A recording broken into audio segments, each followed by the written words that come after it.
All right, Tuesday morning. So the big news out overnight is this 4-day EU summit that we've talked about. Well, they came to a resolution, passing a 750 billion euro package. Again, in an effort to boost the economy during these tough times, get some more liquidity out there, and help push things along. So that's some good news. Markets are trading higher as a result. Trading higher in Europe, trading higher in Asia, as well as the pre-market here in the US.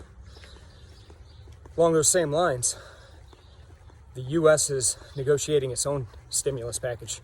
Now again, I mentioned this yesterday, we passed a $2 trillion package earlier this year when this pandemic first started. That money's about to run out.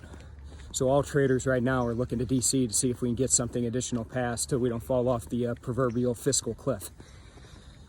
So that's the big headline risk this week. Again, today we're aided by European Union coming together with an agreement, as well as some more positive news out of some of these vaccine makers, most notably Pfizer. So looking good right now, looking strong. S&P after yesterday's rally, positive on the year by about 0.5%. Really the only big headline we have remaining for this week is going to be that U.S. stimulus package and whether or not we can get something done. So you look at some of these markets. Equity markets up about 0.5% pre-open. Oil, which has been in a $2 band for a couple weeks now, up nearly 3%, so just shy of $2. Trading just shy of $42 a barrel in WTI. Strong move in oil.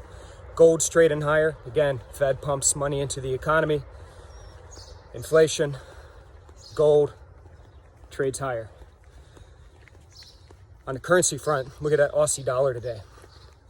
Man, it's ripping.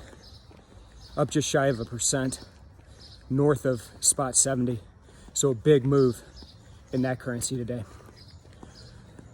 Alrighty, well, like I said, a lot of opportunity out there. There's a lot going on. Plenty of opportunity to trade.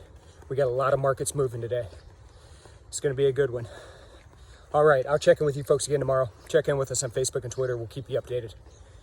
Everybody stay safe, stay healthy. Take care.